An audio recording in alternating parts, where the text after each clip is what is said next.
Bhoot FM. The night comes alive with Graminphone.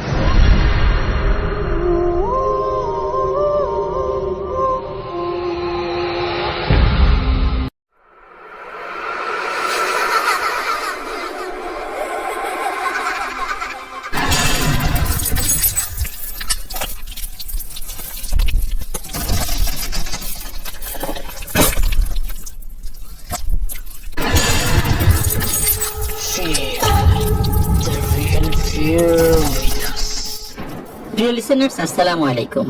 Eid Mobarak.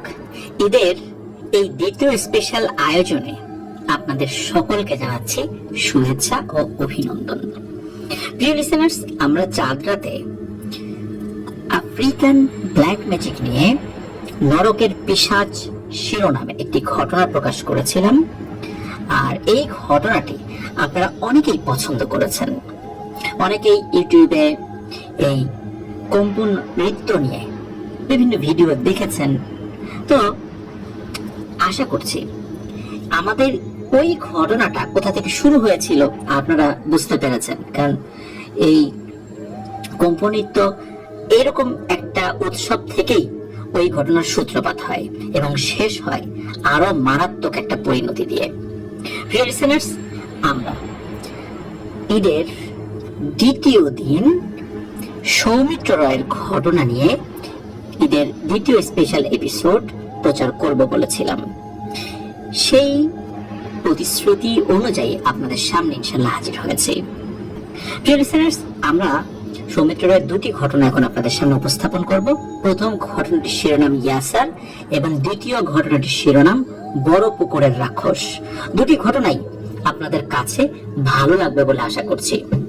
Listeners, কথা বাড়াবো না, চলে যাব ঘটনায়। এই ঘটনাটি মাহিদ সংগ্রহ করে দিয়েছে সৌমিত্র রায়কে। আপনারা অতল পানির বিভীষিকার মতো একটা মাস্টারপিস ঘটনা যেটা পেয়েছিলেন, এটাও কিন্তু মাহিদ সংগ্রহ করে এনে দিয়েছিল। তো এই ঘটনাটি এখন আপনাদের সামনে উপস্থাপন করব ইনশাআল্লাহ। আশা করছি ঘটনাটি আপনারা মনোযোগ দিয়ে শুনবেন এবং ভালো লাগবে। তো ঘটনাটি মাহিদ তার চাচির কাছ থেকে সংগ্রহ করে এনেছিল।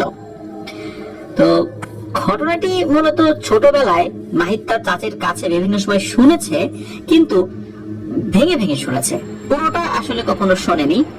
তো মাহিদ যখন গ্রামে যায় তখন চাচির কাছ থেকে ওই ঘটনাটি পরিপূর্ণভাবে শোনার আবদার করে।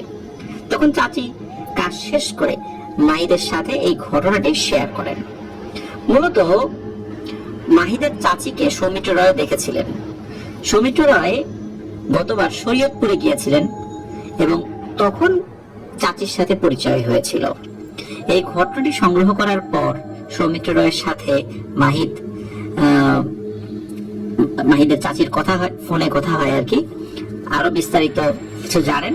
তো যাই হোক, চলো ঘটনাতে চলে যাই। ঘটনাটির সময়কাল মুক্তিযুদ্ধের আগের, যদিও সুনির্দিষ্ট সালটি এখন আর নিশ্চিতভাবে বলা সম্ভব নয়, কারণ চাচি সেটা বলতে পারেননি, তবে যুদ্ধের আগের এতটুকু বলেছেন। ঘটনাটি ঘটেছিল মাহিদের চাচির দূর সম্পর্কের এক মামার সাথে। ওনার নাম ছিল ফরিদ মিয়া। ওনার বাড়ি ছিল শরীয়তপুর জেলার গোসাইরহাট উপজেলায়। ঘটনাটি যখন ঘটে তখন ওনার বয়স ছিল আনুমানিক 50 থেকে 55 বছরের মাঝামাঝি। উত্তরাধিকার সূত্রে ফরিদ মিয়ার বেশ বড় একটা ভিটা ছিল, যেটা ছিল আনুমানিক 60% কিংবা তারও কিছুটা বেশি হবে। ফরিদ মিয়ার দাদা যখন মারা গিয়েছিলেন তখন তিনি ফরিদ মিয়ার বাবাকে বলে গিয়েছিলেন যে এই জায়গাটি কখনো না বিক্রি করতে, এবং সম্ভব হলে জায়গাটি কোনো মসজিদ, মাদ্রাসা অথবা এতিমখানার জন্য দান করে দিতে। ফরিদ মিয়ার বাবা জীবিত থাকা অবস্থায় ওই জমিটি বিক্রি করেননি, এবং উনিও ফরিদ মিয়াকে বলে গিয়েছেন যে ওই জমিটি উনি যেন কখনো কোনোভাবে বিক্রি না করেন, প্রয়োজন সেটি এতিমখানা, মসজিদ অথবা মাদ্রাসার জন্য দান করে দেন। কিন্তু কেন ওনারা এই জায়গাটি বিক্রি করতে নিষেধ করেছিলেন সেটা এই ফরিদ মিয়াকে কখনোই বিস্তারিতভাবে বলে যান নাই। ফরিদ মিয়া জিজ্ঞেস করায় ফরিদ মিয়ার বাবা শুধু তাকে এতটুকুই বলেছিলেন যে এই জায়গাটি বিক্রি করলে সমস্যা হতে পারে, অথবা এই জায়গাটি যদি কোনো খারাপ লোকের হাতে পড়ে তাহলে কিছু ঘটলেও ঘটতে পারে। তো ফরিদ মিয়ার বাবার মৃত্যুর কিছুকাল পর ওনাদের এক প্রতিবেশী, যার নাম ছিল আব্দুল রাজ্জাক আলী, তো রাজ্জাকালী নামটা কিন্তু আমরা ছদ্মনাম ব্যবহার করেছি, কারণ হচ্ছে তার বংশধররা এখনো কিন্তু ওই এলাকায় আশেপাশে বসবাস করছেন, যার কারণে ওনার আসল নামটি উল্লেখ করা উচিত হবে না বলে আমরা আব্দুর রাজ্জাক আলী ছদ্মনামটা ব্যবহার করেছি। তো এই আব্দুর রাজ্জাক আলী, যিনি মূলত কৃষিকাজের পাশাপাশি টুকটাক কবিরাজি কাজ করতেন, তিনি জায়গাটা ফরিদ মিয়ার কাছে কিনতে চান এবং জায়গাটির জন্য মোটা অঙ্কের একটি অর্থ প্রস্তাবও করেন যে এই অর্থটা উনি পরিশোধ করবেন। তো রাজ্জাক আলী ফরিদ মিয়ার বাড়ির কয়েক বাড়ি পরেই থাকতেন এবং আগে থেকেই তাদের সাথে ফরিদ মিয়ার পরিবারের বেশ ভালো জানাশোনা ছিল। কিন্তু যেহেতু ফরিদ মিয়ার বাবা এবং দাদা ওই জায়গাটি কখনো বিক্রি করতে নিষেধ করেছিলেন এবং ফরিদ মিয়ার কোনো আর্থিক সংকটও ছিল না, এজন্য ওনাকে রাজ্জাক আলী লোভনীয় প্রস্তাব দেওয়া সত্ত্বেও তাকে না করে দেন। এরপরে মাঝে মধ্যেই দেখা হলে রাজ্জাক আলী ফরিদ মিয়াকে বলতেন যে তুমি কি করবে, জায়গাটা ফেলে রেখে তুমি আমার কাছে বিক্রি করে দিতে পারো, এখানে আমি কিছু বাগান করব অথবা কিছু গাছ লাগাবো, তুমি তো এমনিতেই এটা ফেলে রেখেছো। তো এটা তো এখন এমনিতেই বিভিন্ন পোকামাকড় ও সাপ খোপের বাসা হয়ে আছে, আমাকে দিলে তো কাজেই লাগছে, তাই না? আর তোমাকে তো আমি ন্যায্য মূল্যই দিতে চাইছি। কিন্তু ফরিদ মিয়া ওই যে বাপদাদার কথা উনি ফেলেন নাই, ওই রাজি হন নাই। একবার দেখা যায় 1 বছর ব্যবসায়িক কাজে উল্লেখযোগ্য লোকসান হয়ে যায় ফরিদ মিয়ার, তীব্র আর্থিক সংকট সৃষ্টি হয়, দায় দেনা সৃষ্টি হয়ে যায়, অনেক পাওনাদার হয়ে যায়, পাওনা টাকার জন্য তারা প্রতিনিয়ত তাকে চাপ দিচ্ছিলেন। ফরিদ মিয়া ভাবছিলেন যে এই সংকটটি উনি কিভাবে কাটিয়ে উঠবেন, ওর তার কোনো উপায় নাই। তখন ওনার ওই ভিটাটার কথা মাথায় আসে। ফরিদ মিয়া চিন্তা করেন যে রাজ্জাক আলী ভাই তো অনেকদিন ধরে ওই ভিটার জায়গাটি মোটা অঙ্কের টাকায় কিনতে চাচ্ছিলেন, যেহেতু ওনার আর্থিক টানাপোড়েন চলছে, সেক্ষেত্রে ওই জায়গাটি রাজ্জাক আলীর কাছে বিক্রি করলে উনি এই সংকটের অবস্থাটা কাটিয়ে উঠতে পারবেন। কিন্তু ওনার মাথায় বারবার ওনার বাবা এবং দাদার বলে যাওয়ার নির্দেশনার কথাগুলো ঘুরছিল। উনি চিন্তা করেন যে যেহেতু ওনারাই স্পষ্টভাবে কিছু বলে যান নাই, আর সেও তো অনেক আগের কথা, এখন তো অনেক কিছুই পরিবর্তন হয়েছে, তাই যদি কিছু থেকেও থাকে এখন হয়তো বা আর কোনো সমস্যা হবে না যদি আমি এটা বিক্রি করে দিই। এই চিন্তা করে ফরিদ মিয়া রাজ্জাক আলীর কাছে যান এবং জিজ্ঞেস করেন উনি জমিটা কিনবেন কিনা। এখন তো রাজ্জাক আলী বলেন যে তোমাকে তো আমি কতবার করে বললাম, কিন্তু তুমি তো দিলা না, আর এখন নিজে থেকে আসলা। তো ফরিদ মিয়া বললেন যেহেতু আগে আমার ওরকম ভাবে প্রয়োজন হয় নাই, তাই আমি কখনো জায়গাটা বিক্রির কথা ভেবে দেখি নাই, কিন্তু এখন তো একটা আর্থিক সংকটে আছি, পাওনাদাররাও খুব চাপ দিচ্ছে, আর এই সংকট থেকে বের হয়ে আসার কোনো উপায় আমি দেখছি না, এই কারণেই আমি এখন আপনার কাছে আসলাম। তো এটাও বললেন যে রাজ্জাক ভাই তুমি তো বেশ ভালো অঙ্কের টাকা দেওয়ার প্রস্তাব রেখেছিলে, তাই ভাবলাম তোমার কাছে আমি একটু বলি। তাই শুনে রাজ্জাক আলী বললেন তুমি বিক্রি করলে তো আমি রাজি। তখন ফরিদ মিয়া কৌতূহলবশত জিজ্ঞেস করেন যে আচ্ছা তুমি এই জায়গাটি বেশি দামে কেন কিনতে চাও? আমাদের গ্রামে তো এর থেকে আরো অনেক ভালো জায়গা আছে যেগুলো আরো অনেক কম টাকায় পাওয়া যায়। তখন রাজ্জাক আলী বলেন যে এর পেছনে অবশ্যই কিছু কারণ আছে, কিন্তু তোমার তো জানার দরকার নেই। ধরে নাও তোমার লাগবে টাকা আর আমার লাগবে ওই জায়গা, তাই খুব ভালো একটা ব্যবসায়িক লেনদেন হবে। তো ফরিদ মিয়ার কথা বাড়ান না, তো উনি চিন্তা করেন যে আমার তো টাকাই লাগবে, এত কিছু জানে আমার লাভ কি, ওই জায়গায় তোর গুপ্তধন নাই, ওই জায়গা কিনে যা করার সে করুক, আমার তো টাকা পেলেই হলো। আর ওই জায়গায় যদি গুপ্তধন থাকতো তাহলে আমার বাপ দাদারা সেখান থেকে গুপ্তধন বের করে ধনী হয়ে যাইতেন। উনি ওই চিন্তা করছে আর কি। এরপর ফরিদ মিয়া বাড়িতে আসেন এবং ওই জায়গাটির যত দলিল পত্র আছে সেগুলো বের করে দেখতে থাকেন। যেহেতু ওই জায়গাটি ওনার সময় পর্যন্ত হস্তান্তর হয়নি, তাই পুরনো দলিলটি উনি কিছু বিষয় উনি বুঝতে পারছিলেন না। তো আগেকার সময় যেহেতু ওইভাবে কাগজপত্রের আইনি ব্যবহারের প্রচলন ছিল না, তাই দলিলগুলো এলোমেলো অবস্থায় ছিল। আর অনেক পুরনো দলিল তো, পাকিস্তান পিরিয়ডের দলিল যদি ওই সময় তার হাতে থাকে তাহলে তারও আরো আগের দলিল, তাহলে বোঝাই যাচ্ছে যে কাগজপত্র অনেক জায়গায় রং চটে গেছে, অনেক জায়গায় বোঝা যাচ্ছে না। তো যাই হোক, তো ফরিদ মিয়ার তৎকালীন সময় সরকারের নির্দেশনা অনুযায়ী যেহেতু জমি বিক্রির ক্ষেত্রে কাগজপত্রের বিষয়গুলো খুবই গুরুত্বপূর্ণ হয়ে উঠেছিল, তাই উনি সিদ্ধান্ত নেন যে ঢাকায় গিয়ে ওনাদের পরিচিত এক উকিল, যিনি জমি কেনা বেচা সংক্রান্ত এই কাগজপত্রগুলো ভালো করে বোঝেন, এমন লোকের কাছে থেকে কাগজপত্রগুলো যেগুলো সমস্যা যদি থেকেও থাকে যেগুলো ঠিক করিয়ে আনবেন। আগেকার দিনে কিন্তু মুখে মুখে জমি বিক্রি হতো, যে তোমাকে আমি 10 টাকা দিলাম। ওই সময় কিন্তু 10 টাকা, 1 টাকা, 2 টাকাতেও জমি কেনা বেচা হতো। তখন মুখে মুখে বলতো, যা এই ক্ষেতটা তোর, এই জমিটা তোর, এইভাবে বিক্রি হতো। কোনো দলিলপত্রের ব্যবস্থা ছিল না। কিন্তু পাকিস্তান পিরিয়ডে কিন্তু ওই বিষয়গুলো চলে আসে, দলিলপত্র লাগবে। আর আগে দলিলপত্র ঠিকঠাক মতো ছিল না, এই জন্য ওই কাগজগুলো ঠিক করার প্রয়োজনীয়তা দেখা দেয়। কিন্তু তখন তো আসলে যাতায়াত ব্যবস্থা তো উন্নত ছিল না। আর এখন যে কয়েক ঘন্টার মধ্যেই খুব দ্রুত পথ পাড়ি দেওয়া যাওয়ার বিভিন্ন যানবাহন সৃষ্টি হয়েছে, তখন কিন্তু কয়েকদিন লেগে যেত। আর সময়টা ছিল শীতের শেষের দিকে। তো ফরিদ মিয়া হিসাব করে দেখেন যে ওনার প্রায় 2 দিনেরও বেশি সময় লেগে যাবে শুধু ঢাকায় যেতে। শরীয়তপুরের গোসাইরহাট উপজেলা থেকে ঢাকায় যেতে লাগবে 2 দিন। তো উনি যদি বাড়ি থেকে রওনা দেন, তো উনি পরিকল্পনা করেন যে প্রথম যেদিন উনি বাড়ি থেকে যাত্রা শুরু করবেন, সেদিন রাতে শরীয়তপুর জেলার একদম শেষের একটা প্রান্তে ওনার এক আত্মীয় বাড়ি রয়েছে, সেখানে উনি সেদিনের রাতটা পার করবেন। এরপর দিন উনি আবার যাত্রা শুরু করবেন। তো যাত্রা শুরু করে মুন্সিগঞ্জে ওনার এক আত্মীয় ছিলেন, তো সেই বাড়িতে দ্বিতীয় দিন রাত কাটাবেন এবং তৃতীয় দিন উনি ঢাকায় পৌঁছে যাবেন। তো এমন পরিকল্পনা মাফিক ফরিদ মিয়া এক বৃহস্পতিবার সকালে খাওয়া দাওয়া করে বেলা 12টা নাগাদ ঢাকার উদ্দেশ্যে যাত্রা পথে বের হয়ে যান। আর শরীয়তপুর এলাকা একটি নদী এলাকা, ওখানকার বেশিরভাগ যাত্রা পথে নদীপথ তখনকার সময়। এখনকার মতো এরকম কিন্তু রাস্তাঘাট তো উন্নত হয়নি। দেখা যেত যে দীর্ঘ সময় নৌকা যাত্রা করে নদী পার হতে হতো এবং এক স্থান থেকে অন্য স্থানে যেতে হতো। তখন কিন্তু এরকম ইঞ্জিন চালিত নৌকা খুব একটা চলতো না, এই বৈঠা দিয়েই নৌকা বাইতে হতো। ইঞ্জিন চালিত নৌকা যে ছিল না তা কিন্তু না, ছিল কিন্তু কম ছিল। এই জন্য সময়টা অনেক অনেক বেশি লেগে যেত। 2004 সাল পর্যন্ত কিন্তু শরীয়তপুরে সরাসরি সড়ক পথে যেতেও অনেক সময় লাগতো। এই কারণে ওই সময় প্রেক্ষাপটটা প্রিয় লিসেনার্স আপনারা চিন্তা করলে বুঝতে পারবেন। তো তখন ওই অঞ্চলে গয়না নামে এক ধরনের যাত্রীবাহী নৌকা ছিল, সেই নৌকায় করে নদীপথ পাড়ি দিতে হতো এবং কিছুটা পথ হাঁটতে হতো, এরপর আবার সেই নৌকায় উঠে যেতে হতো। এইভাবে দূরের পথে যেতে হতো ওই অঞ্চলের মানুষদের। তো উনি নৌকা যাত্রা শুরু করেন ওনার বাড়ির কাছাকাছি যে ঘাট ছিল সেখান থেকে, এবং দীর্ঘ সময় আসলে সারাটা দিন ওনার নৌকায় কেটে যায়। সন্ধ্যার কিছু সময় পর যখন আস্তে আস্তে রাত নামতে শুরু করেছে, অন্ধকার ঘনীভূত হতে শুরু করেছে, এমন সময় উনি ওনার আত্মীয় বাড়ি অর্থাৎ শরীয়তপুর জেলার শেষ প্রান্তে ওনার আত্মীয় বাড়ি যে গ্রাম ছিল, ওই গ্রামে যে খেয়া ঘাট, ওখানে উনি নামেন। নামার পর উনি যেহেতু ওনার আত্মীয় বাড়ি আগে থেকেই চিনতেন, তাই উনি নদীর পার ধরে গ্রামের রাস্তার দিকে যেতে থাকেন।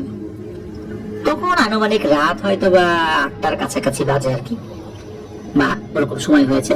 সেদিন আকাশে চাঁদ ছিল এবং শীতকাল যেহেতু আকাশ পরিচ্ছন্নই থাকে শীতকালে, তো আকাশে তখন অসংখ্য তারাও ছিল, মোটামুটি চারপাশটা আলোকিত ছিল। সামনে হাঁটতে হাঁটতে একসময় ফরিদ মিয়া অনুভব করেন যে নদীর দিক থেকে একটা জোরালো বাতাসের ঝাপটা ওনার গায়ে এসে লাগলো।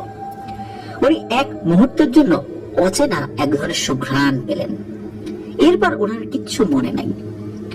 ফরিদ মিয়ার যখন হুঁশ আসে, যখন উনি চোখ খুললেন, উনি দেখলেন যে উনি একটা খাটিয়া ধরনের জিনিসের উপর শুয়ে আছেন। সেটি যদিও আমরা খাটিয়া বলতে যেরকমটা বুঝি সেরকমটা না, সেটা বেশ বড় আকৃতির এবং বিভিন্ন ধরনের কারুকার্য করা আছে সেখানে। উনি বুঝতে পারলেন যে সকাল হয়েছে, কারণ একদম ভোরবেলা যেরকম স্নিগ্ধ আলো ফোটে সেরকম একটা আলো চারপাশে। কিন্তু চোখ খোলা মাত্রই যে বিষয়টি দেখে ফরিদ মিয়া, সেই বিষয়টা দেখে রীতিমতো ভয় পেয়েছেন উনি। ওনাকে ঘিরে 4-5 জন লোক বসে রয়েছেন এবং আরবিতে সূরার মতো কিছু একটা পড়ছেন। লোকগুলোর পরনে ছিল সাদা জুব্বা এবং মাথায় পাগড়ি ছিল। আর তাদের শারীরিক গড়ন প্রায় কাছাকাছি ছিল, প্রত্যেকেই দেখতে সবাই খুব সুদর্শন ছিলেন। তারা চোখ বুঝে এক নাগারে একই সাথে কোন একটি অজানা দোয়া বা এই ধরনের কিছু একটা পড়ছিলেন বা জিকিরের মতো কিছু একটা করছিলেন আর কি। ফরিদ মিয়াও দেখতে পেলেন যে উনি যেখানে শুয়ে রয়েছেন সেটি মনে হচ্ছে কোন একটি বাড়ির সীমানার ভেতরে, কারণ উনি দূরে কয়েকটি ঘর ও চারপাশে বেশ কিছু গাছপালা দেখতে পাচ্ছেন। তবে অদ্ভুত বিষয় হলো ওই ঘর এবং গাছপালাগুলো ওনার পরিচিত কোনো ঘর এবং গাছপালার মতো ছিল না। গাছগুলো অনেক লম্বা লম্বা ছিল এবং গাছের একটি পাতা, মানে এক একটি পাতা অনেক বড় বড় ছিল, যেগুলো আমরা আসলে স্বাভাবিকভাবে দেখি না আর কি। আর ঘরগুলো অনেকটা গ্রামের ঘর বাড়িগুলোর মতোই কাছাকাছি দেখতে, কিন্তু একটু অন্যরকম। প্রতিটি ঘরের উপরের অংশ অর্থাৎ চালের অংশটা গম্বুজের মতো ছিল। ফরিদ মিয়া অনেক ভয় পেতে থাকেন এবং কিছু বুঝতে পারেন না যে ওনার সাথে আসলে কি ঘটছে। উনি শোয়া থেকে উঠে বসেন এবং কাপা কাপা গলায় ওনার চারপাশে গোল হয়ে বসে থাকা লোকগুলোকে উদ্দেশ্য করে জিজ্ঞেস করেন যে, আচ্ছা, এটা কোন জায়গা আর আপনারা কারা? ফরিদ মিয়া এই কথাটি বললে তার চারপাশে গোল হয়ে বসে থাকা লোকগুলো তারা জিকিরের মতো কিছু একটা পড়ছিল সেটা থামিয়ে দেন এবং সবাই একসাথে চোখ খুলে ফরিদ মিয়ার দিকে তাকান। তাদের মধ্যে একটি লোক, যার পাগড়িতে স্বর্ণের কারো কাজ করা ছিল এবং পোশাকটিও অন্য কয়েকজনের তুলনায় কিছুটা আলাদা ছিল, তিনি বেশ ভারী অথচ আন্তরিক কণ্ঠে বলেন যে, ফরিদ মিয়া, তোমার ভয় পাওয়ার কোনো কারণ নেই। আমরা তোমার কোনো ক্ষতি করব না। তুমি এখন আমাদের রাজ্যে রয়েছে, একটি বিশেষ কারণে আমরা তোমাকে এখানে নিয়ে এসেছি। আমরা তোমার কাছে একটি বিশেষ অনুরোধ করতে চাই। তুমি যে জায়গাটা বিক্রি সংক্রান্ত কার্যক্রমের জন্য অগ্রসর হচ্ছিলে সেটা তুমি করো না। তুমি নিশ্চয়ই তোমার বাবা এবং দাদারা ওই বিষয়ে যে নির্দেশনা দিয়েছিল সেটা সম্পর্কে অবহিত আছো। এই জায়গাটি বিক্রি করলে সবারই ক্ষতি হবে। তুমি জায়গাটি বিক্রি করো না। কিন্তু ওই মুহূর্তে চারপাশে সবকিছু দেখে এবং ওই লোকগুলোর কথা শুনে ফরিদ মিয়া ভয়ে জ্ঞান হারিয়ে ফেলেন। ওনার যখন আবার জ্ঞান ফিরল, চোখ খুলে উনি দেখেন যে উনি নদীর পাড়ে একটি বড় গাছের নিচে হেলা দিয়ে আধা শোয়া অবস্থায় রয়েছেন। ওনার কাছে মনে হলো যেন উনি মাত্র ঘুম থেকে উঠলেন। চোখ কচলে চারপাশে তাকাতে উনি দেখতে পান যে ভোর হয়ে গিয়েছে। তখন ওনার গতকাল রাতের কথাগুলো মনে পড়ে, কিন্তু সব মিলিয়ে ফরিদ মিয়া ভাবেন তিনি হয়তো ঘুমিয়ে পড়েছিলেন আর যেটা দেখেছিলেন ওটা হয়তো স্বপ্ন ছিল। উনি ভাবেন যে যেহেতু উনি সারাদিন জার্নি করেছেন তাই নৌকা থেকে নামতে ওনার ঠান্ডা বাতাস লাগে আর নদীর এই বাতাসে উনি ঘুমিয়ে পড়েছিলেন। আর যেহেতু এই জায়গাটা সংক্রান্ত ওনার দাদা এবং বাবার দেওয়া নির্দেশনা সারাক্ষণ ওনার মাথায় ঘুরপাক খাচ্ছিল, তাই হয়তো উনি এরকম স্বপ্নটা দেখতেই পারেন মনে অবচেতন মনে। এটা তো অস্বাভাবিক কিছু না। এই কারণে এই বিষয়টাকে ফরিদ মিয়া খুব একটা পাত্তা দেন না। তো এটাকে স্বপ্ন ধরে নিয়েই ফরিদ মিয়া ঢাকার উদ্দেশ্যে রওনা হন। নির্দিষ্ট সময়ের চেয়ে কিছুটা দেরি হলো ঢাকায় পৌঁছে উনি এই জায়গাটা সংক্রান্ত যে কাগজপত্রগুলো ছিল সেগুলো ঠিকঠাক করে কয়েকদিনের মধ্যেই ওনার বাড়িতে গিয়ে পৌঁছান। যেহেতু এই বিষয়টা ওনার কাছে নিছক স্বপ্ন বলেই মনে হয়েছিল, এই জন্য উনি ওই বিষয়ে ওনার পরিবারের কাছে আর কোনো কিছু বলার প্রয়োজনীয়তা অনুভব করেনি নাই। উনি যথাসময়ে আব্দুল রাজ্জাক আলীর কাছে জায়গাটি চড়া মূল্যে বিক্রি করেও দেন। রাজ্জাক আলী ওনাকে নির্দিষ্ট সময়ের মধ্যে ওনার পাওনা টাকা বুঝিয়ে দেন এবং জায়গাটা কেনার বিষয়টি কোন রকম ঝামেলা ছাড়াই বেশ সুন্দরভাবে মিটে যায়। এরপর বেশ কিছুদিন কেটে যায়। জায়গাটি চড়া মূল্যে বিক্রি করার কারণে ফরিদ মিয়ার যে সাময়িক আর্থিক সংকটটি সৃষ্টি হয়েছিল সেটিও কেটে যায়। একদিন হাটের দিনে ফরিদ মিয়া হাটে গিয়েছিলেন। উনি হাট থেকে প্রয়োজনীয় বিভিন্ন জিনিসপত্র কেনেন এবং কেনাকাটা শেষে বাড়ির উদ্দেশ্যে রওনা দেওয়ার প্রস্তুতি নিতে থাকেন। কিন্তু উনি যখন রওনা দিবেন এমন অবস্থা, ঠিক তখনই হালকা বৃষ্টি শুরু হয়। কিন্তু বৃষ্টি আসার কিন্তু ওই দিন কোনো পূর্বাভাস ছিল না, যার কারণে বাড়ি থেকে উনি ছাতাও নিয়ে যান নাই।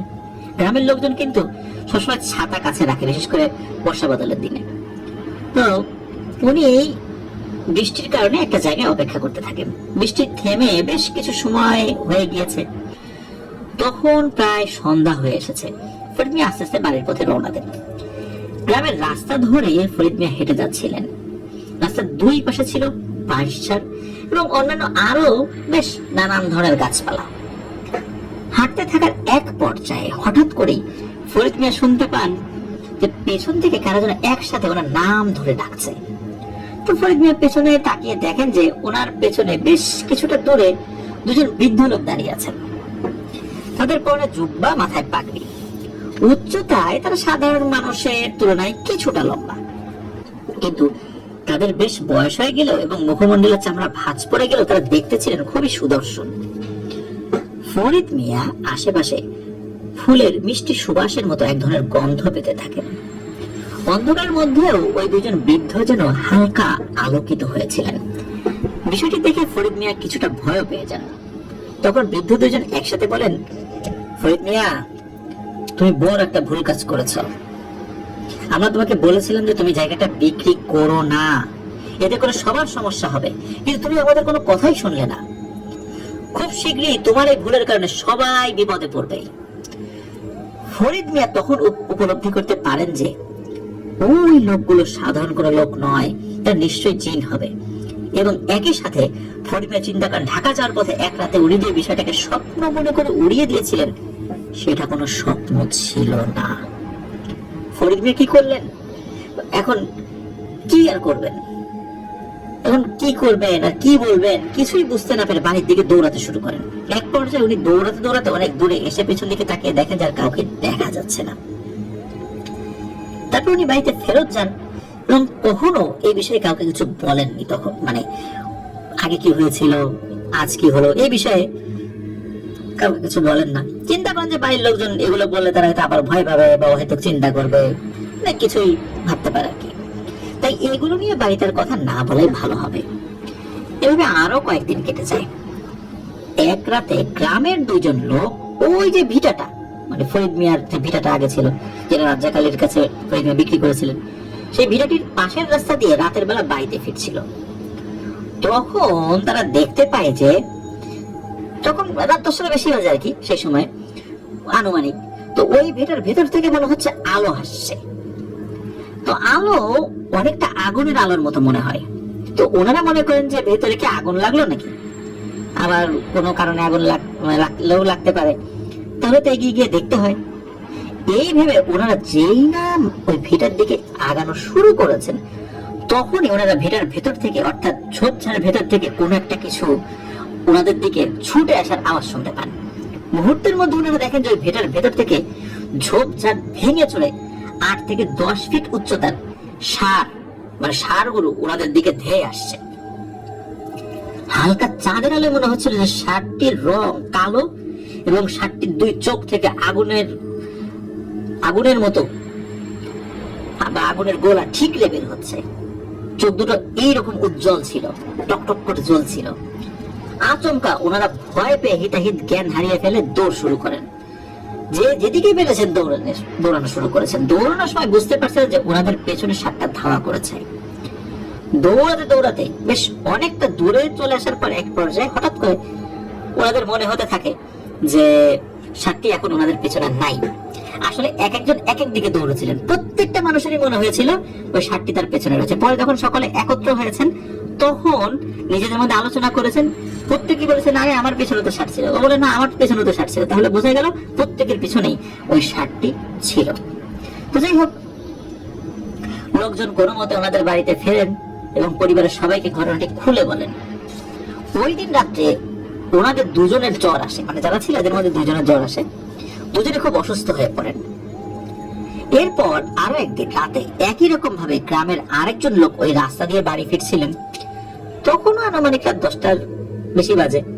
ওই ভিটার পাশ দিয়ে যাওয়ার সময় তিনি এই একই রকম ভাবে দেখলেন ঝোপঝাড়ের মধ্যে থেকে একরকম আলো আসছে। তিনি কৌতূহল বশত সেদিকে এগোতে যাবেন, এমন সময় আচমকা অদৃশ্য থেকে ওনাকে লক্ষ্য করে কে যেন বড় বড় মাটির ঢেলা ছুটতে থাকে, মানে মাটির ঢিল যেটা বলি আমরা।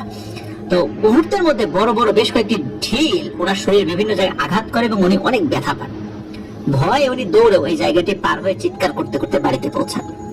ওই রাতে উনি অসুস্থ হয়ে পড়েন। এরপর যখন ওনার ঘটনাটি জানাজানি হয়, তখন আগের দিন যে মানে যেই লোকগুলোর সাথে ঘটনাটি ঘটেছিল তাদের বিষয়টিও আবার নতুন করে সামনে আসে। সবকিছু শুনে ওই জায়গাটার প্রতি গ্রামের মানুষের মনে এক ধরনের ভয়ের সৃষ্টি হয়। যদিও ওই ভিটাটা ফরিদ মিয়ার বাড়ি থেকে বেশ কিছুটা দূরেই ছিল, তারপরও গ্রামবাসীর মুখে ঘটনাগুলো জেনে ফরিদ মিয়ার মনে বিভিন্ন প্রশ্ন তৈরি হতে থাকে। এদিকে যেহেতু ওই সময় ওই জায়গাটার মালিক ছিলেন আব্দুল রাজ্জাক আলী, তাই সবাই রাজ্জাক আলীকে গিয়ে ধরে। প্রথমে কথা চলে রাজ্জাক আলী বিষয়টিকে উড়িয়ে দিতে চাইলো। যখন গ্রামবাসীরা চাপাচাপি শুরু করে তখন রাজ্জাক আলী বলে ঠিক আছে চলো আমিও তোমাদের সাথে যাব, গিয়ে দেখবো যে ওখানে কি আছে। তো দিনের বেলা তো রাত জাগা সহ গ্রামের বেশ কিছু মানুষ সেখানে যায়। মানে দিনের বেলাতে ওই যে যাদের রাতের বেলা জেগে যারা ওইদিকে গিয়েছিলেন আর কি, ওনারা সহ গ্রামের বেশ কিছু মানুষ সেখানে যান। যাওয়ার পরে তারা চারপাশে সবকিছু পর্যবেক্ষণ করতে থাকেন। ভিটার ভিতরে এক ধরনের আগুন জ্বালানোর চিহ্ন পাওয়া যায় এবং বেশ কিছু ছাই ও কাঠের টুকরো পড়ে থাকতে দেখা যায়। গ্রামবাসী সেগুলো দেখে কিছু একটা সন্দেহ করলো। রাত জাগালি বলেন যেটা সম্ভবত গ্রামের বখাটে ছেলেপেলেরা এই কাজ করেছে। রাতের বেলা এখানে নেশা করতে আসে, তারা হয়তো আগুন জ্বালায় আলোর জন্য। আর যেহেতু গ্রামের এই দিকটা বেশ অনেকটাই নির্জন, আর ওই জায়গাটাও দীর্ঘদিন ধরে বিভিন্ন ধরনের গাছপালায় আচ্ছাদিত, তাই এমনটা হতেও পারে যে ওই জায়গায় আগে থেকেই খারাপ কিছু থাকতে পারে। তাই রাতের বেলা গ্রামবাসী যদি অত্যন্ত জরুরি প্রয়োজন ছাড়া রাতের বেলা ওই রাস্তা দিয়ে চলাচল না করে তাহলে সবচেয়ে বেশি ভালো হয়, কারণ গ্রামে ঢোকার তো আরো বেশ কয়েকটা রাস্তা আছে। তাই গ্রামের মানুষজন রাজ্জাক মিয়ার কথায় খুব একটা সন্তুষ্ট হতে না পারলেও তারা চিন্তা করে যেহেতু ওই রাস্তায় একাধিকবার ভয়ের ঘটনা ঘটেছে এবং অনেকেই তার কারণে অসুস্থতার সম্মুখীন হয়েছে এবং আঘাতও পেয়েছে, সেই জন্য ওই রাস্তা দিয়ে রাতের বেলা আর চলাচল করার দরকার নেই, খুব প্রয়োজন না হলে। আর এখানে আগুন জ্বালানোর চিহ্ন পাওয়া যাচ্ছে। এখানে যে জিন ভূত হইতো ওরা কি আগুন জ্বালাইতো নাকি? এখানে কাঠ পড়ে রয়েছে, নিশ্চয়ই নেশাখোর ছেলেপেলেরই কাজ। মোট কথা ওই জায়গাটা আর কেউ খুব একটা দেখতে যাবে না বা ওর পাশ দিয়ে যাবে না এরকম মানুষ চিন্তা করে নাই আর কি। যেহেতু ঘটনা ঘটছেই, না যাওয়াই ভালো। এমন তো না যে ওইটাই একমাত্র গ্রামে ঢোকার রাস্তা, অসংখ্য রাস্তা রয়েছে, তাহলে ওই দিক দিয়ে যেতে হবে কেন? তো যাই হোক, মোট কথা ওই জায়গাটা নিয়ে মানুষের মনের ভিতরে বিভিন্ন ধরনের প্রশ্ন সৃষ্টি হয়, কারো মনের মধ্যে ভয় ঢোকে বা বিভিন্ন ধরনের বিভিন্ন চিন্তা ভাবনা চলে আসে। এদিকে ফরিদ মিয়া এক রাত্রে একটা স্বপ্ন দেখেন। তো ওই যে প্রথমবার ফরিদ মিয়া যখন দেখেছিল যে তাকে ঘিরে বেশ কয়েকজন লোক বসে আছে এবং একজন লোক তার সাথে ভারী কণ্ঠে কথা বলেছিল, যার মাথায় পাগড়িতে কারুকাজ করা ছিল এবং জুব্বার মতো পোশাকটাও কিছুটা অন্যদের থেকে আলাদা ছিল এবং তিনি একটি সিংহাসনের মতো আসনে বসে আছেন। তো তিনি ফরিদ মিয়াকে বলেন, ফরিদ মিয়া, তোমাকে আমরা নিষেধ করার চেষ্টা করেছিলাম, নিষেধ করেছিলাম, কিন্তু তুমি তো শুনলে না। আমরা চাইলে তোমাকে স্বপ্নেও নিষেধ করতে পারতাম, কিন্তু বিষয়টা এতটাই গুরুত্ব আমরা দিয়েছিলাম যে তোমাকে আমাদের জগতে নিয়ে গেছিলাম শুধু এই কথাটা বলতে, কিন্তু তারপরেও তুমি রাজ্জাকালীর মতো একটা লোকের কাছে বিক্রি করে দিলে। আচ্ছা, তুমি কি জানো না যে রাজ্জাকালী কেমন ধরনের মানুষ? সামান্য কয়টা টাকার জন্য তুমি তোমার বাপ দাদার দেওয়া নির্দেশনার কথা ভুলে গেলে। আমাদের নিষেধ না শুনেও যখন তুমি এই কাজটি করতে উদ্যত হয়েছিলে তখন আমরা চাইলে তোমাকে কঠোরভাবে বাধা দিতে পারতাম, কিন্তু তোমার দাদা এবং বাবা আমাদেরকে দেওয়া কথা রক্ষা করেছিলেন, আর তুমি হয়তো এই বিষয়টির গুরুত্ব ওরকম ভাবে বুঝতে পারো নাই, তাই তোমাকে আমরা কোনো প্রকার ক্ষতি করিনি। কিন্তু তুমি যে কত বড় ভুল কাজ করেছো এই বিষয়ে তোমার কোনো ধারণাই নেই। তো এমন সময় স্বপ্নটা ভেঙে যায়, মানে ওনার ঘুমও ভেঙে যায়। স্বপ্নটি দেখে ফরিদ মিয়া অনেক ভয় পেয়ে যান এবং উনি ধর্ম নিয়ে শোয়া থেকে উঠে বসে পড়েন। এরপর তিনি সকাল থেকে অসুস্থতা বোধ করতে থাকেন। তিনি ঠিক মতো খাবার খেতে পারতেন না, ঘুমানোর চেষ্টা করলেও ঘুম আসতে চাইতো না। এরই মধ্যে গ্রামে আরো একটি নতুন সমস্যার সৃষ্টি হয়। একদিন সকালে এক গৃহস্থ বাড়ির লোকেরা নিয়ম মাফিক গোয়াল ঘরে গিয়ে দেখেন যে তাদের দুটি গরু মাটিতে মরে পড়ে আছে। সেগুলোর ঘাড়গুলো ভাঙা ছিল এবং শরীরের বিভিন্ন জায়গা থেকে মাংস খুবলে নেওয়া হয়েছিল। রক্তে গোয়ালের মাটি পুরো ভিজে গিয়েছিল। এই বিভৎস দৃশ্য দেখে বাড়ির লোকেরা খুবই আতঙ্কিত হয়ে পড়েন। মুহূর্তের মধ্যে বিষয়টি পুরো গ্রামে রটে যায়। নানানজন বিভিন্ন রকমের সম্ভাব্য কারণের কথা বলতে থাকেন, কিন্তু নিশ্চিতভাবে কেউ কিছুই বলতে পারে না। পরবর্তী কয়েকদিনে এরকম ঘটনা আরো বেশ কয়েকটি ঘটে। দেখা যায় সকাল হলে কারোর বাড়িতে গরু অথবা ছাগল অথবা বাছুর এরকম অবস্থায় পড়ে আছে। বিষয়টি নিয়ে গ্রামের মানুষদের মধ্যে একরকম আতঙ্ক বিরাজ করতে থাকে। ওনারা তখন গ্রামের মসজিদের যিনি ইমাম সাহেব ছিলেন তার শরণাপন্ন হন। তো এই ঘটনা যখন ঘটছিল তখন ইমাম সাহেব শরণাপন্ন না হয়ে কি বা করবেন? ওই ইমাম সাহেব ছিলেন একজন বুজুর্গ লোক এবং অনেক কিছু জানতেন। এখন যেমন আমরা ওই রকম বুজুর্গ ইমাম সাহেব পাই না। আগেকার দিনের ইমাম সাহেবরা অত্যন্ত বুজুর্গ এই অর্থে ছিলেন যে ওনারা হালাল হারাম খুবই বেঁচে চলতেন। কারো বাড়িতে দাওয়াত খাওয়ার চিন্তা করলেও চিন্তা করতেন যে বাড়িতে দাওয়াত খাবো ওই ব্যক্তির স্বভাব চরিত্র কেমন, তার আয় রোজগার কেমন, তার আয়টা হালাল কিনা, অনেক বিষয় চিন্তা করতেন। এবং নিজে তো কঠোর প্র্যাকটিসিং মুসলিম তো ছিলেনই। তো এখন তো ওই রকম আসলে খুব একটা দেখা যায় না। তো এই কারণে আগেকার সাধারণ একটা ইমাম সাহেবেরও আল্লাহ তাআলা অনেক আধ্যাত্মিক ক্ষমতা দিয়েছিলেন। তো যাই হোক, ওই ইমাম সাহেব তো খুবই একজন বুজুর্গ লোক ছিলেন। তাছাড়া উনি ভারতের কোন একটি আলিয়া মাদ্রাসা থেকে লেখাপড়া করেছিলেন। ইমাম সাহেব ওনাদেরকে আশ্বস্ত করেন যে বিষয়টি উনি খোঁজ খবর করে দেখবেন। তো উনি গ্রামের লোকদেরকে বলেন যে পরদিন ওনার সাথে দেখা করতে। তো এই গ্রামের সবাই মোটামুটি জানতো যে ওনার সাথে জিন আছে, মানে ইমাম সাহেবের সাথে জিন আছে।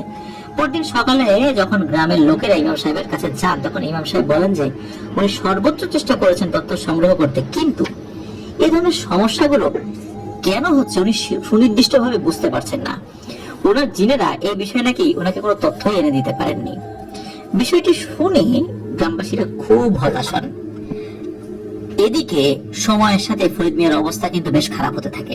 তিনি শারীরিকভাবে দুর্বল হতে থাকেন, আর খাওয়া দাওয়ার প্রতি ওনার অনীহার বিষয়টি একই রকম থাকে। নিদ্রাহীনতার কারণে উনি দিন দিন আরো অসুস্থ হয়ে পড়তে থাকেন। ফরিদ মিয়া ইতিমধ্যেই বেশ কয়েকজন ডাক্তার কবিরাজের পরামর্শ গ্রহণ করেছিলেন, কিন্তু কোনো কাজ হয়নি।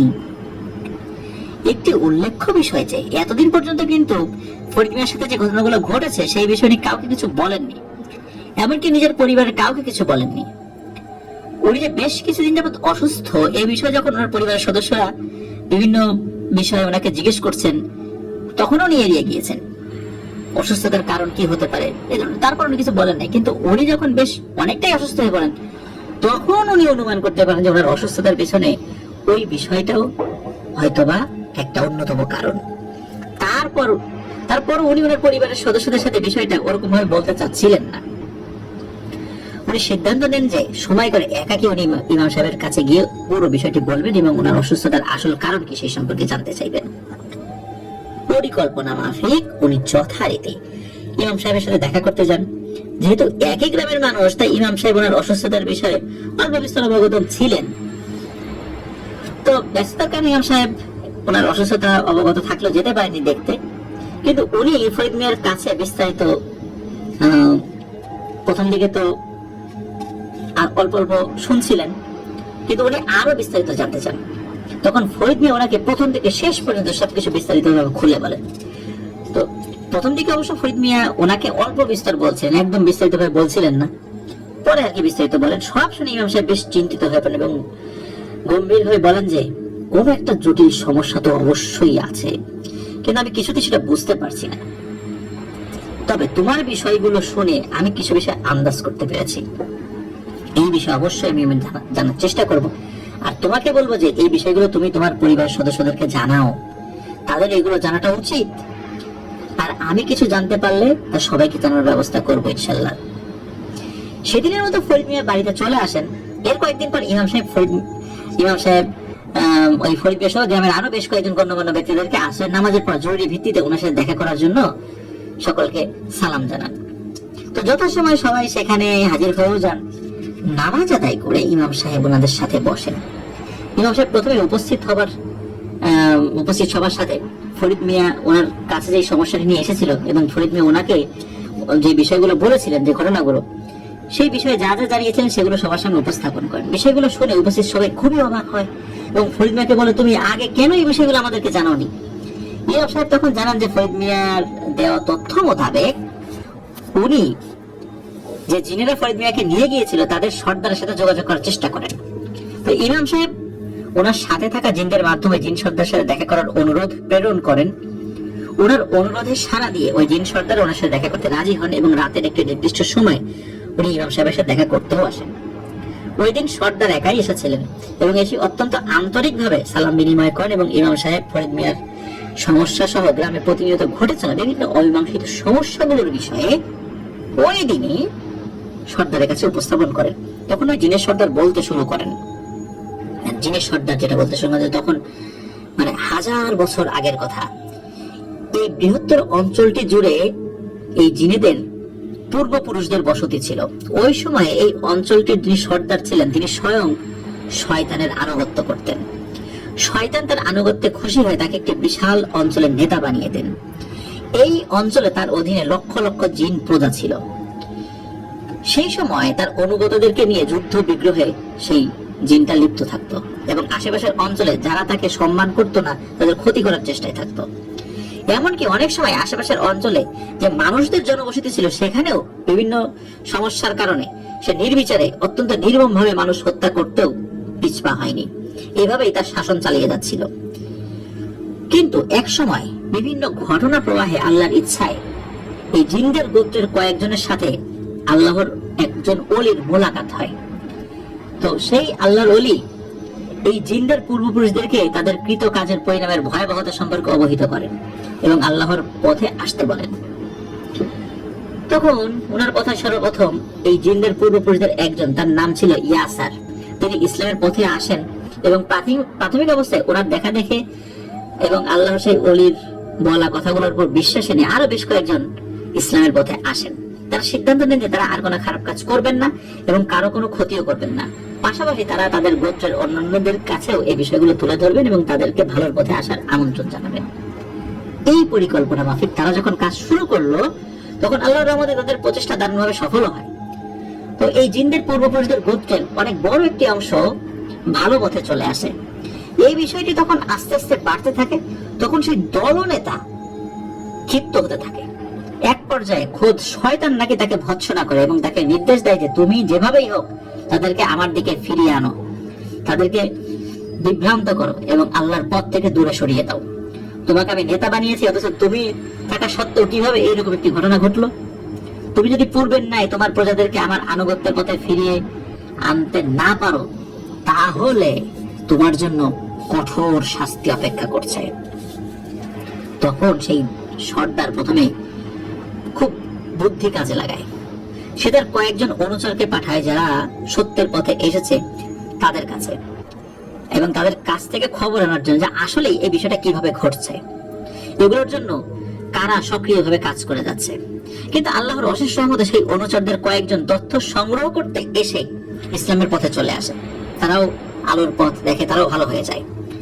এদিকে ওই জিনদের পূর্বপুরুষদের যারা ইসলামের পথে এসেছিল তারা ইয়াসারকেই দলনেতা হিসেবে মানতে শুরু করেন, যেহেতু তিনি প্রথম সত্যের পথে এসেছিলেন।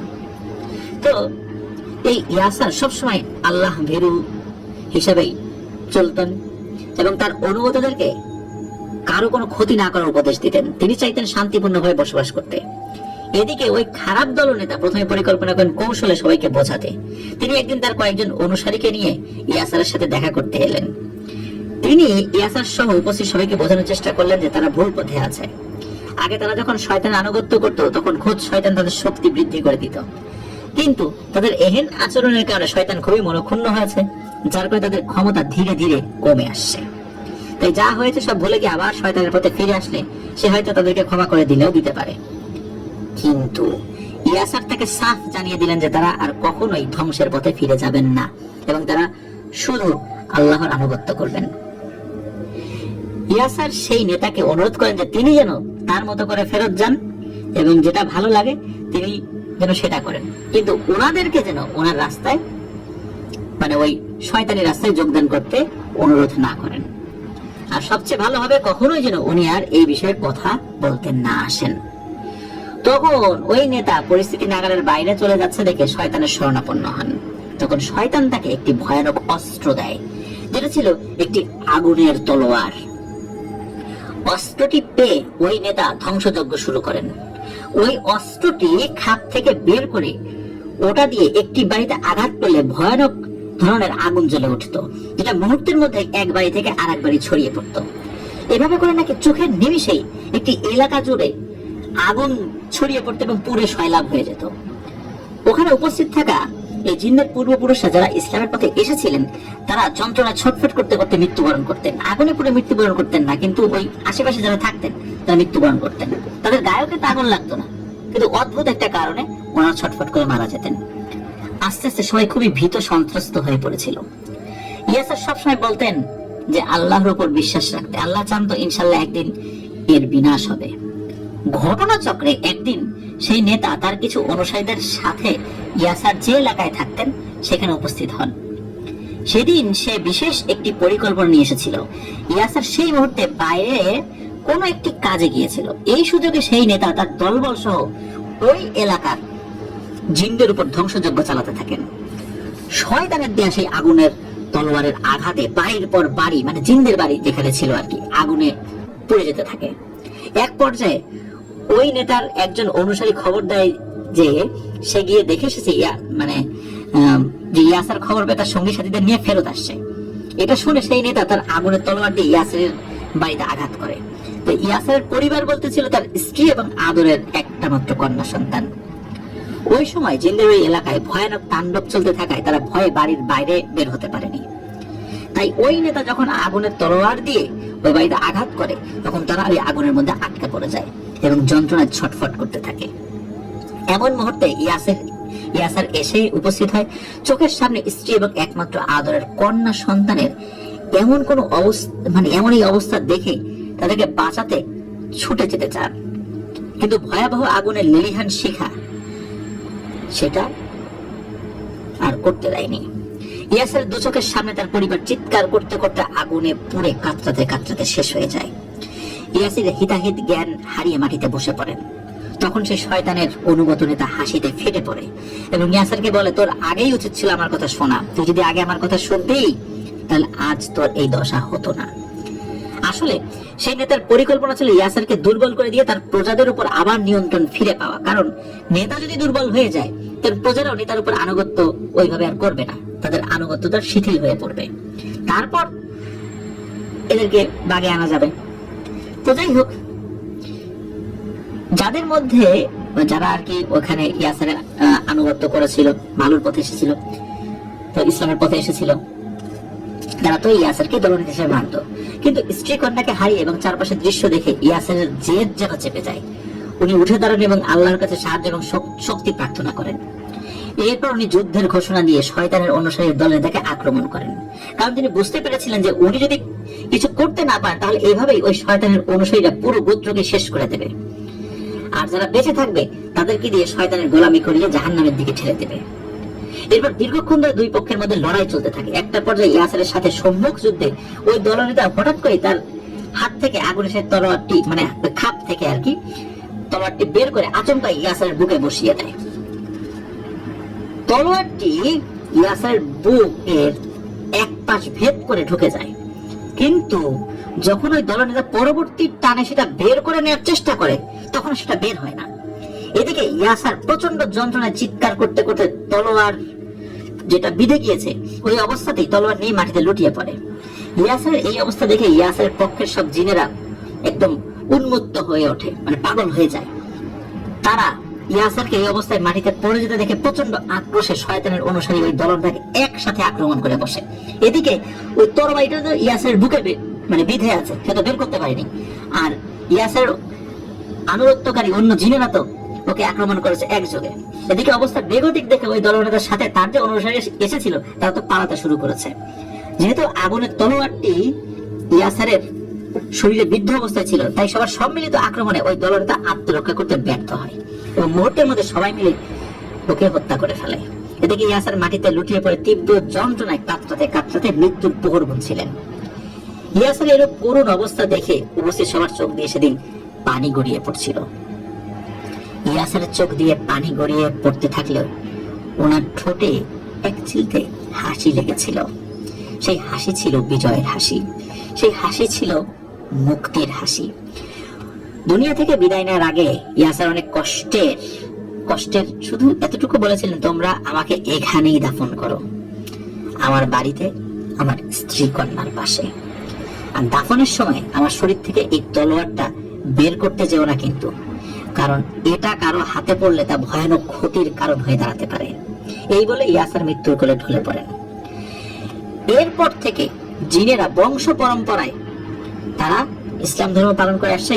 ওইখানে যারা ছিলেন তাদের যারা উত্তরসূরিরা, এবং এখানে আগের মতো কিছু নেই, সবকিছু পরিবর্তন হয়ে গেছে এই 1000 বছরে। এই অঞ্চলটা জুড়েই ছিল জিনদের বসতি, আর ফরিদ মিয়ার এই জায়গাটাতেই ছিল এই জিনদের পূর্বপুরুষ বীর যোদ্ধা ইয়াসিরের বাড়ি। ওনার শেষ ইচ্ছা অনুযায়ী ওনাকে এখানেই কবর দেওয়া হয়েছিল। এই জন্যই ওই স্থানটি জিনদের কাছে অত্যন্ত পবিত্র স্থান, আর ইয়াসির জিনদের কাছে খুবই সম্মানিত একজন ব্যক্তি। ওনার বীরত্বের কথা জিনদের মুখে মুখে এখনো নাকি চলে। তো ওনার মৃত্যুর পর থেকে এই প্রতিটি প্রজন্মই ওনাকে শ্রদ্ধা করে স্মরণ করে। আর জিনেরা এখন এই অঞ্চলে খুব একটা না থাকলেও মাঝে মধ্যে নাকি জিনেরা এখানে আসেন তাদের সেই বীর পুরুষ ইয়াসের কবর জিয়ারত করতে। ওনার আত্মত্যাগের কারণেই ওনারা সত্যের পথে এসেছেন। উনি যদি ইয়াসার যদি ওই সময় ওই জিনটাকে আক্রমণ না করতেন তাহলে তো অন্যান্য জিনেরা ভয়ে শয়তানের আনুগত্য করত, তাহলে সত্যের পথ থেকে সবাই দূরে সরে যেত। তো যাই হোক, এই ঘটনা প্রবাহে যখন জায়গাটি ফরিদের দাদার কাছে আসে তখন এই জিনেরা তাকে স্বপ্নে দেখিয়েছিল যে জায়গার জন্য কখনো বিক্রি না করে, আর সম্ভব হলে সেটি যেন মসজিদ অথবা মাদ্রাসার জন্য দান করে দেয়। তো একই রকম ভাবে ফরিদের বাবার কাছেও জিনেরা এটাই বলেছিল। ফরিদের বাবাও সেটা পালন করেছিলেন, কাউকে বিক্রি করেনি, কিন্তু মসজিদ মাদ্রাসা করার মতো ওই সময়ের পারিপার্শ্বিক অবস্থা তৈরি হয়নি আর কি, কারণ আশেপাশের লোকজন খুব একটা ওই সময় ছিল না। কিন্তু ওনারা কখনোই জিনদের অনুরোধের খেলাফ করেননি। কিন্তু ফরিদ ওই জায়গাটি এই রাজ্জাক মিয়ার কাছে বিক্রি করে দেন, এবং বিক্রি করে খুবই একটা ভুল কাজ করেছে। এই আব্দুর রাজ্জাক প্রকৃতপক্ষে একটা ক্ষমতালোভী মানুষ। সে অনেক আগে থেকে কালো জাদুর চর্চা করে, যেটা হয়তো বা গ্রামের লোকজন খুব একটা জানে না বলে ওই জিন সর্দার ইমাম সাহেবকে জানিয়েছিলেন। সে তার অনুগত শক্তিশালী জিনদের দ্বারা এই জায়গাটির খোঁজ পেয়েছিল। সে বুঝতে পেরেছিল যে যদি এখানে নিয়মিত তার কার্যক্রম গুলো অনুশীলন করে তাহলে একসময় শয়তানের দেয়া সেই আগুনের তলোয়ারটি সে তার হাতের নাগালে পেয়ে যেতে পারে। ওই কবরটি কোথায় আছে, ওই কবরটি খুঁড়ে ওই তলোয়ারটি সে নিশ্চিত পেয়ে যাবে। যদি সে কখনো সেটা পেয়ে যায় তাহলে সে অত্যন্ত ক্ষমতাধর হয়ে উঠবে। সে অনেক শক্তিশালী জিনদেরকে খুব সহজে বন্দী করে নিজের ইচ্ছা মতো দুঃসাধ্য সব কাজ করিয়ে নিতে পারবে। তাই সে স্বাভাবিকভাবে ফরিদকে কয়েকবার উচ্চ মূল্যে জমিটি কেনার প্রস্তাব দিল। ফরিদ যখন রাজি হয় না তখন সে ফরিদের উপর এক পর্যায়ে কালো জাদু করে, যার কারণে ফরিদের ব্যবসায় অনেক লোকসান হয় এবং সে চরম অর্থ সংকটে পড়ে যায়। এখানে একটা ব্যাপার ছিল যে ওই জায়গার মালিক যদি স্বেচ্ছায় তাকে বিক্রি করে তাহলে সে এই কাজটি হাসিল করতে পারবে। এই কারণে সে জোর করে তার কাছ থেকে কোনোভাবে নিতে পারছিল না। এই জন্য সে ব্ল্যাক ম্যাজিকের আশ্রয় নিয়ে ফরিদের ব্যবসায় লোকসান ঘটিয়ে দেয়।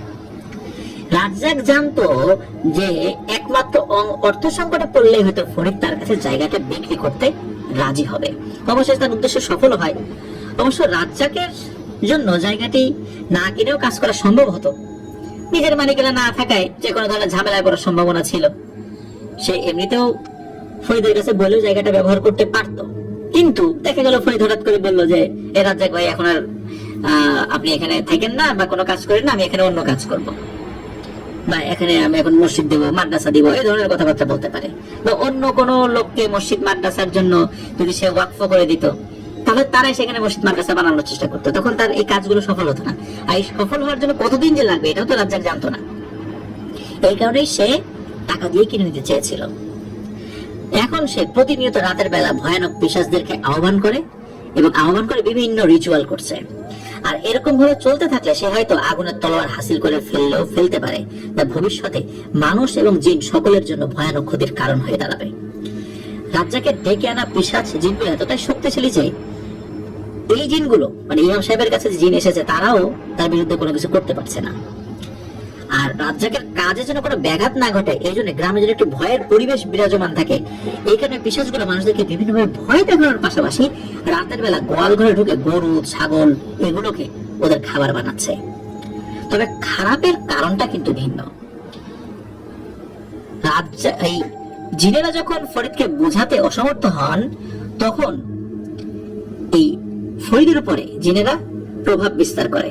জিনেদের লক্ষ্য ছিল এতে করে যাতে এই ফরিদ মিয়া এই ইমাম সাহেবের মতো অভিজ্ঞ কারো কাছে বিষয়গুলো খুলে বলে এবং জিনদের সাথে যোগাযোগ স্থাপনের মাধ্যমে যেন যে সমস্যাটি সৃষ্টি হচ্ছে সেটা একটা সমাধান হয়।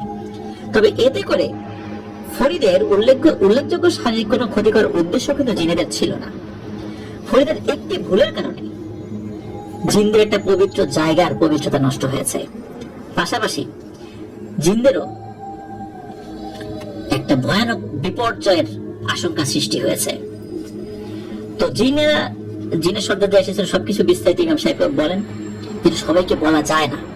এখন জিন সর্দার বলেন এখন আপনি এর একটা সমাধান করার চেষ্টা করেন এবং দ্রুত প্রয়োজনীয় ব্যবস্থা নিন। আমাদের পক্ষ থেকে আপনার জন্য সর্বোচ্চ সহযোগিতা থাকবে, কিন্তু আমরা সরাসরি মোকাবেলা করতে পারছি না, তা না হলে আমরা অনেক আগে এই সমস্যার সমাধান করে ফেলতাম। এই বলে সর্দার তার কথা শেষ করেন। এরপর তিনি বিদায় নিয়ে চলেও যান। ইমাম সাহেব বলেন যে ওই জিন সর্দারের কাছে এই তথ্যগুলো শোনার পর উনি কিছুক্ষণের জন্য খুবই বিস্মিত হয়ে গিয়েছিলেন। উনি বুঝতে পারছিলেন যে ওই জিনদের জন্য এই জায়গাটি কেন পবিত্র এবং ওই জায়গায় খারাপ কিছু চর্চার মাধ্যমে কি ভয়ানক বিপদ হওয়ার সম্ভাবনা সামনে রয়েছে। তাই পরের দিন উনি ইমাম সাহেব ওনার সাথে থাকা জিনদেরকে ডাকেন এবং রাজ্জাকালীর বিরুদ্ধে ব্যবস্থা নিতে তাদের সহযোগিতা চান। কিন্তু তারা বলে রাজ্জাকালীর সাথে যে সমস্ত পিশাচ প্রকৃতির জিনেরা রয়েছে তারা খুবই শক্তিশালী, ওই পিশাচদের বিরুদ্ধে লড়াই করার ক্ষমতা তাদের নেই। কিন্তু ভারতের মরুভূমি অঞ্চলে একটি বিশেষ জিনেদের গোত্রের সাথে তাদের বন্ধুত্ব রয়েছে। সেই গোত্রের জিনেরা মূলত যোদ্ধা জিন। তারা অনেক শক্তিশালী এবং ওই অঞ্চলের বিশাল এলাকা তারা নিয়ন্ত্রণ করে থাকে এবং তারা বংশ পরম্পরায় যোদ্ধা, তারা অন্য কোনো কাজ করে, তারা ইবাদত বন্দেগীর দিকে খুব একটা লক্ষ্য করে না। মূলত যদি কেউ কোনো সাহায্য চায় ভালো কাজে, তো তারা ওখানে গিয়ে সাহায্য করে আসে এবং তাদেরকে পরাস্ত করা অত্যন্ত কঠিন একটি কাজ। তখন ইমাম সাহেব তার অনুগত জিনদেরকে বলেন যে তাহলে ওই যে গোত্রের জিন রয়েছে ওদেরকে অনুরোধ করো যাতে করে তারা জিন এবং মানুষ উভয়ের কল্যাণে এই রাজ্জাকের বিরুদ্ধে পদক্ষেপ নিতে তারা সাহায্য করে। তো ইমাম সাহেবের সাথে থাকা জিনেরা যখন সেই গোত্রের জিনদের কাছে যায় এবং সবকিছু খুলে বলে, তখন যোদ্ধা গোত্রের জিনেরা সাহায্য করে আশ্বাস দিয়েছে এবং তারা যথাসময়ে হাজির হয়ে এই রাজ্জাকালীর সাথে থাকা পিশাচ জিনদের মোকাবেলা করার প্রতিশ্রুতি দিয়েছে। মূলত তাদের যে সর্দার তারাও এই ইয়াসারের বীরত্বের কথা শুনেছিল অনেক ছোটবেলায় তার বাপদাদার কাছে, কিন্তু এখন যে বিষয়টা এইরকম হয়ে গেছে সে জানতো না। মূলত এটা শোনার সাথে সাথে তারও আগ্রহ জন্মে যে কোনো মূল্যে ওই পবিত্র জায়গাটা রক্ষা করতে হবে, এটা তাদের দায়িত্ব এবং জীবন দিয়ে হলে তারা সেটা রক্ষা করবে। ইমাম সাহেবের মুখে কথাগুলো শুনে সবাই কিছুক্ষণের জন্য নিস্তব্ধ হয়ে যান। ইমাম সাহেব বলেন, আমাদের এখন আর খুব বেশি ভাবার সময় নাই, রাজ্জাকালী আরো বেশি এগিয়ে গেলে তাকে থামানো মুশকিল হয়ে যাবে। এরপর গ্রামের উপস্থিত কয়েকজন গণ্যমান্য ব্যক্তিদেরকে নিয়ে ইমাম সাহেব একটি পরিকল্পনা সাজান। তিনি বলেন, সাধারণভাবে রাজ্জাকালীকে ধরলে বা জিজ্ঞেস করে সে হয়তো বিষয়টা অস্বীকার করবে, তাই রাতের অন্ধকারে সে যখন তার জাদুর চর্চা করে ওই জায়গাটিতে যখন সে বসবে তখন তাকে হাতে নাতে ধরতে হবে। সেই কাজে সেই ভারতের মরুভূমির যোদ্ধা গোত্রের জিনেরা সহ ইমাম সাহেবের সাথে থাকা জিনেরা এবং শহীদ ইয়াসার বংশধর জিনেরা সবাই এ কাজে সাহায্য করবে এবং এই কাজে ইমাম সাহেবের গ্রামের কয়েকজন সাহসী যুবকের সাহায্য প্রয়োজন, কারণ সব কাজ জিনেরা করতে পারে না, তাদের কিছু সীমাবদ্ধতা রয়েছে। তখন উপস্থিত গণ্যমান্য ব্যক্তিরা এই বিষয়ে একমত পোষণ করেন যে রাজ্জাককে এই ধরনের কাজে আর কোনোভাবেই এগোতে দেয়া যাবে না। উপস্থিত সবাই এই পরিকল্পনায় সায় দেন। এরপর এক রাতে পরিকল্পনা মাফিক বাড়িতে গ্রামের 10-15 জন সাহসী এবং সুঠামদের যুবক এসে উপস্থিত হয়। ইমাম সাহেব তার সাথে থাকা জিনেদের মাধ্যমে আগেই জানতে পেরেছেন যে রাজ্জাকালী সেদিন রাত্রে ওই জায়গায় কালো জাদুর চর্চা করবে। তো ইমাম সাহেব গ্রামের যুবকদেরকে নিয়ে রাস্তা ধরে এগোতে থাকেন। যখন তারা ওই ভিটা মতো জায়গাটির পাশের রাস্তা গিয়ে উপস্থিত হন, তখন দেখেন যে ঝোপঝাড়ের ভিতর থেকে আলো আসছে। ওনারা ভেতরে প্রবেশ করতে যাবেন এমন সময় হঠাৎ করে একটা ভয়ানক ঘটনা ঘটে। ঝোপঝাড় গাছপালার ভেতর থেকে কলিজা কাপড় বাঘের গর্জন ভেসে আসে। তাও সেটা একটি বাঘের গর্জন ছিল না, মনে হচ্ছে 3-4টা বাঘ একসাথে গর্জন করছে। সেই আওয়াজ শুনে ইমাম সাহেবের সাথে থাকা গ্রামের যুবকদের অনেকে খুব ভয় পেয়ে যান। একই সময়ে ওনাদের আশেপাশে বড় বড় মাটির ঢেলা পড়তে থাকে উপর থেকে, কিন্তু উল্লেখযোগ্য বিষয় হলো এই মাটির ঢেলাগুলো ওনাদের গায়ে পড়ছিল না। সেই মুহূর্তে উপস্থিত সবাই বুঝতে পারে যে তারা যে গর্জনের আওয়াজগুলো শুনেছিল সেগুলো আস্তে আস্তে ঝোপঝাড় ভেদ করে ওনাদের দিকে এগিয়ে আসছে। তারা দূর থেকে ঝোপের মধ্যে কয়েক জোড়া টেনিস বল সাইজের জ্বলন্ত চোখ দেখতে পাচ্ছিলেন। ইমাম সাহেব ঘটনার আকস্মিকতা কি করবেন আসলে বুঝে উঠতে পারছিলেন না। এমন সময় চারপাশে ভয়ানক এক বাতাস ওঠে। এই বাতাস যখন ওঠে তখন সেই মাটির ঢেলাগুলো পড়া বন্ধ হয়ে যায় এবং গর্জনের আওয়াজ যেগুলো ওনারা শুনছিলেন সেটিও কমে আসতে থাকে। ওনারা কেউ কিছু দেখতে পারছিলেন না, শুধু মনে হচ্ছিল বাতাসগুলো ওই জায়গাটিতে থাকা ঝোপঝাড়ের দিকে প্রবেশ করলো। সাথে সাথে ইমাম সাহেব সহ উপস্থিত সবাই রাজ্জাকালীর একটি চিৎকার আওয়াজ শুনতে পেল এবং প্রচন্ড ঝড়ে ঝোপঝাড় এবং গাছপালা সবকিছু দুমড়ে মুচড়ে যাওয়ার উপক্রম হলো। এভাবে বেশ কিছুক্ষণ চলতে থাকলো। ইমাম সাহেব উপস্থিত সবাইকে নিয়ে নিরাপদ দূরত্বে গিয়ে দাঁড়িয়ে পড়লেন। প্রায় মিনিট 20 পর সবকিছু আস্তে আস্তে স্তব্ধ হয়ে গেল। ইমাম সাহেব তখন বললেন যে আমাদেরকে দ্রুতই ভেতরে ঢোকা প্রয়োজন, কারণ রাত জাগালে যেন পালাতে না পারে। ভেতরে ঢুকে ওনাদের হাতে থাকা আলোর উৎস দিয়ে ওরা যখন চারপাশটা খুঁজে দেখছিলেন, তখন একটা জায়গায় দেখেন যে আগুন জ্বালানোর চিহ্ন, যেন একটু আগে এখানে আগুন জ্বলছিল। সেখানে ওনারা কয়েক ফোঁটা রক্ত পড়ে থাকতে দেখেন। ইমাম সাহেব বলেন যে রাজ্জাকালী কোথায় গেল, সবাই ভালো করে খোঁজো যেন পালাতে না পারে। ওই জায়গাটির শেষ প্রান্ত পার হয়েছিল নদী। উপস্থিত যুবকদের মধ্যে কয়েকজন যখন খুঁজতে খুঁজতে নদীর পাড়ে গিয়ে পৌঁছায়, তখন দেখে যে রাজ্জাকালী নদীর পাড়ে পড়ে রয়েছে। তখন তারা চিৎকার করে ইমাম সাহেব এবং উপস্থিত সবাইকে ডাকেন। ইমাম সাহেব এসে রাজ্জাকালীর কাছে গিয়ে বুঝতে পারেন রাজ্জাকালী আর জীবিত নেই। তখন উপস্থিত সবার বুঝতে আর অসুবিধা হয় না যে ইমাম সাহেব ভারতের মরুভূমির, মানে সবাই বুঝতে পারেন যে ইমাম সাহেব যে ওই ভারতের মরুভূমিতে যোদ্ধা জিনদের কথা বলেছিলেন, তারাই এসে রাজ্জাকালী এবং তার সাথে থাকা পিশাচ জিনদের সাহায্য করেছে এবং রাজ্জাকালী তাদেরকে মোকাবেলা করতে না পেরে মারা গিয়েছে। এরপর সবাই ধরাধরি করে রাজ্জাকালীর মৃতদেহ গ্রামে নিয়ে যায়। ওই রাতে গ্রামের সব লোক জড়ো হয়ে যায়। তখন ইমাম সাহেব তাদেরকে সবকিছু বিস্তারিতভাবে খুলে বলেন। ইমাম সাহেবের মুখে এই কথাগুলো শুনে গ্রামের লোকজন বলে যে রাজ্জাকালীকে দাফন করার দরকার নেই, ওর লাশই নদীতে ফেলে দিতে, কারণ ওর মতো একটা লোকের লাশ তাদের কবরস্থানে দাফন করলে এই কবরস্থানের পবিত্রতা নষ্ট হবে। কিন্তু ইমাম সাহেব তাদেরকে বুঝিয়ে বলেন যে এটা করা ঠিক হবে না। রাজ্জাকালী ভুল পথে ছিল, কিন্তু আমাদের তার ভুল পথে চলা যাবে না, তাই না? ও যত খারাপই হোক, ওর বিচার আল্লাহ করবেন। ঘটনার সময় রাজ্জাকালীর পরিবারে তার স্ত্রী এবং এক ছেলে ছিলেন। তার মেয়ের আগে বিয়ে হয়ে গিয়েছিল। তারা ইমাম সাহেবের কথা বিশ্বাস করতে পারছিলেন না। তাদের দাবি ছিল রাজ্জাকালী হয়তো ছোটখাটো কবিরাজ করতে পারেন, কিন্তু এত বড় কাজ রাজ্জাকালী কিভাবে করতে পারেন তা তারা বিশ্বাসই করতে পারছে না। যাই হোক, রাজ্জাকালীকে দাফন করে দেওয়া হয়। এর কয়েকদিন পর ইমাম সাহেব জানিয়েছিলেন যে ওই যে ইয়াসারের বংশধর জিনদের যারা আছেন আর কি, যে সর্দার আছেন, তিনি ইমাম সাহেবের সাথে দেখা করতে এসেছিলেন। ইমাম সাহেবকে তিনি বিশেষ ধন্যবাদ জানিয়েছেন এবং যে কোনো জটিল সমস্যার সমাধানে সার্বিক সহযোগিতার আশ্বাস দিয়েছেন। ইমাম সাহেবও তাদেরকে ধন্যবাদ জানান এবং তাদের মাধ্যমে ভারতের মরুভূমির সেই যোদ্ধা জিনদের কাছে ধন্যবাদ এবং সম্ভাষণ প্রেরণ করেন। রাজ্জাকালীর মৃত্যুর কিছুদিনের মধ্যে আস্তে আস্তে ফরিদ মিয়া সুস্থ হতে থাকেন এবং অল্প কয়েকদিনের মধ্যে ফরিদ মিয়া সম্পূর্ণ সুস্থ হয়ে যান। এইভাবেই ঘটনাটির ইতি ঘটে। ফরিদ মিয়া অনেক আগে মারা গিয়েছেন, তবে উনি জীবিত থাকা অবস্থাতে অনেকজনকে ওনার সাথে ঘটে যাওয়া ঘটনাগুলো এবং ইমাম সাহেবের কাছ থেকে জানা ইয়াসার নামে সেই শহীদ জিনদের বীর গাথার কথা বলতেন। ইয়াসার যে নামটি, এই নামটি কিন্তু ওই জিনদের কাছ থেকে পাওয়া গিয়েছে, এটা কিন্তু কারো বানানো নাম নয়। এখন কালের পরিক্রমায় ওই অঞ্চলে অনেক কিছু পরিবর্তন হয়ে গিয়েছে। যতটুকু জানা গিয়েছে যে ওই যে নির্দিষ্ট ভিটার মতো জায়গাটি, সেটি নদীর ভাঙনে নদীর তলদেশে চলে গিয়েছে। তবে তার আগ পর্যন্ত ফরিদ মিয়া অথবা তার বংশধরেরা একবারের জন্য সেই জায়গাটি বিক্রি করার কোনো পরিকল্পনা মাথায় আনেননি। আল্লাহ যেটা ফয়সালা করেছেন, নদী ভাঙনে চলে গিয়েছেন, হয়তোবা ওইভাবেই ওই তলোয়ারটি এবং ইয়াসারের কবরটি আল্লাহ হেফাজত করেছেন। এটা হয়তো আমাদের সাধারণ চর্মচক্ষুতে দৃষ্টিগোচর হবে না। তো এটাই ছিল ঘটনা। অসংখ্য ধন্যবাদ মাহিদকে, চমৎকার একটি ঘটনা আমাদের কাছে তুলে ধরেছেন। আসলে এরকম একটা বীরত্বগাথা ঘটনা এটা যে থাকতে পারে, গ্রামে যে এরকম একটা ঘটনা মানুষের জানা আছে, এটাই তো আসলে একটা আমার কাছে অবাক করা বিষয় লাগছে যে এমন একটি ঘটনা যেটা সত্য একটি ঘটনা। আমরা চিন্তা করলে অবাক হয়ে যাই যে সত্যের পথে থাকার জন্য মানুষ কতই না চেষ্টা করছে, আর আমরা ধর্ম থেকে বিচ্যুত হওয়ার জন্য কতই না চেষ্টা করছি।